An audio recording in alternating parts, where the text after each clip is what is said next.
जय श्री कृष्णा। कार्तिक स्नान की कहानी। एक नगर में एक राजा 6 रानियों के साथ रहता था, लेकिन राजा को किसी भी रानी से औलाद का सुख प्राप्त नहीं हुआ। इसलिए राजा हमेशा दुखी रहता था और उसके दुख को कोई नहीं जान पाया। लेकिन राजा का एक चतुर मंत्री था, राजा के दुख को जान गया। मंत्री ने राजा से कहा, महाराज, हमें अपने राज्य के लिए एक उत्तराधिकारी चाहिए। बिना उत्तराधिकारी के शत्रु अपने राज्य पर आक्रमण कर सकता है, राज्य को हड़प भी सकता है। इसलिए हे महाराज, आपको 7वां विवाह करना ही चाहिए। तब राजा ने कहा कि अरे मंत्री, 6 विवाह करने पर भी औलाद का सुख नहीं मिला, क्या 7वां विवाह करने पर औलाद का सुख प्राप्त होगा? तब मंत्री ने कहा, हे महाराज, 6 विवाह कर लिया तो 7वां विवाह और कर लीजिए। राजा मंत्री के कहने पर 7वां विवाह अपने पड़ोसी दोस्त राजा की बेटी चंद्रप्रभा से कर लिया। 7वीं रानी बड़ी ही सुंदर और धार्मिक थी। अन्य 6 रानियां 7वीं रानी से चिढ़ने लगी। आए दिन कोई न कोई बात से अपमानित करती, लेकिन 7वीं रानी किसी की बात को दिल पर नहीं लगाती। इस तरह समय बीतता गया। एक बार कार्तिक का महीना आया और 7वीं रानी ने राजा को कहा, हे महाराज, मैं कार्तिक स्नान करना और व्रत करना चाहती हूँ। मैं चाहती हूँ कि हम 1 महीने गंगा तट पर जाएं और वहाँ पर रहकर कार्तिक स्नान और व्रत करें। राजा ने 7वीं रानी की बात मान ली और वो दोनों गंगा तट पर चले गए और 1 महीने तक कार्तिक स्नान किया। सूर्य भगवान को अर्घ दिया, तुलसी जी को जल सिंचा, पीपल पथवारी सिंची, दान पुण्य किया। 1 महीने के बाद राजा रानी महल में वापस आ गए। महल में आने के बाद 7वीं रानी ने कार्तिक स्नान के व्रत का पूरी विधि विधान से उद्यापन किया। यह सब देख 6 रानियां चिढ़ने लगी। इस तरह समय बीतता गया। 6 महीने के बाद 7वीं रानी को गर्भ ठहर गया। जब 7वीं रानी गर्भवती हुई तो 6 रानियों को यह खबर मिली तो उन पर दुखों का पहाड़ टूट पड़ा।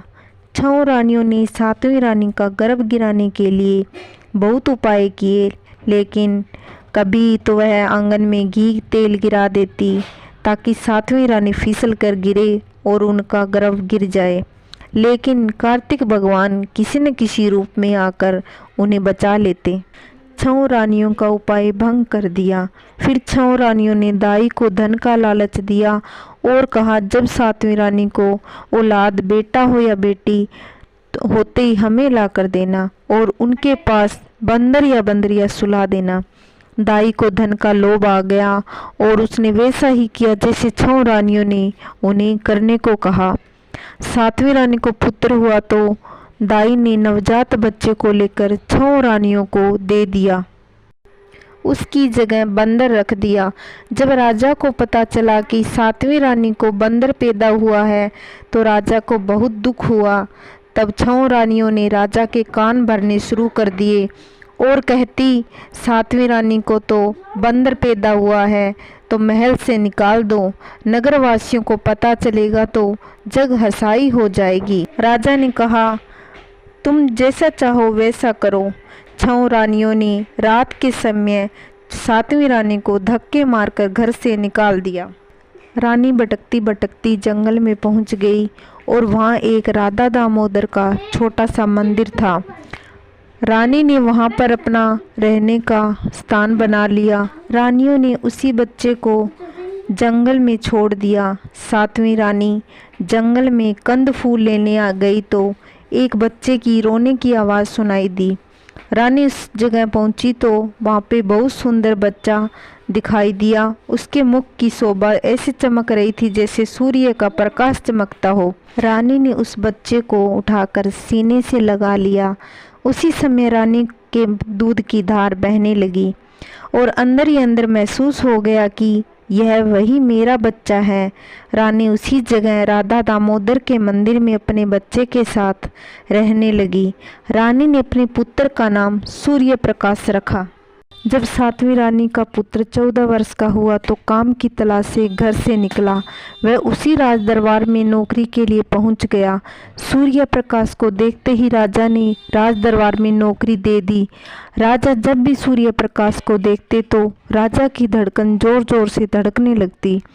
राजा को सूर्य प्रकाश से बात करके अच्छा लगने लगा। अब सूर्य प्रकाश को एक दिन राजा जंगल में शिकार करने के लिए ले गए। शिकार करते करते उसी वन में पहुंच गए जहां सूर्य प्रकाश अपनी मां के साथ मंदिर में रहता था। तभी राजा को भूख प्यास सताने लगी। तब सूर्य प्रकाश ने कहा कि महाराज, मैं इसी वन में अपनी मां के साथ रहता हूं, अगर आप बुरा ना माने तो मेरी मां के हाथ का भोजन करें। तब राजा सूर्य प्रकाश के साथ उसके घर पहुंच गया। राजा को मंदिर के आंगन में बैठाकर सूर्य प्रकाश ने अपनी मां से कहा कि मां, मैं जहाँ नौकरी करता हूँ वो राजा आए हैं, उन्हें भूख लगी है, आप उनके लिए भोजन बना दो। सातवीं रानी ने आलू की सब्जी, पूरी और खीर बनाकर, हलवा बनाकर थाली में लगाकर अपने पुत्र को दे दिया। सूर्य प्रकाश ने थाली राजा को परोस दी। राजा ने जैसे खाने का निवाला खाया तो राजा को सातवीं रानी की याद आ गई। राजा खाना खाते खाते बीच में ही रुक गए। तब सूर्य प्रकाश बोला, महाराज, क्या बात है, आपने खाना बीच में ही क्यों रोक दिया? क्या आपको खाना अच्छा नहीं लगा? राजा ने कहा, सूर्य प्रकाश, ऐसी कोई बात नहीं है, मुझे मेरी सातवीं रानी ऐसा खाना बनाकर खिलाती थी। हे सूर्य प्रकाश, मैं तुम्हारी माँ से मिलना चाहता हूँ। सूर्य प्रकाश ने अपनी माँ से मिलवाया। तब राजा रानी एक दूसरे को देखकर आश्चर्यचकित हो गए। राजा ने रानी से पूरी बात पूछी। रानी ने पूरी सच्चाई बताई तो राजा ने अपने पुत्र और सातवीं रानी को पूरी ठाट बाट से राजमहल में ले आया और 6 रानियों को उनके किए का दंड दिया। जैसे रानी चंद्रप्रभा को दिया वैसा राधा दामोदर सबको दे। अगर मेरी कहानी आपको अच्छी लगती हो तो प्लीज़ सब्सक्राइब और कमेंट करके ज़रूर बताना। राधे राधे।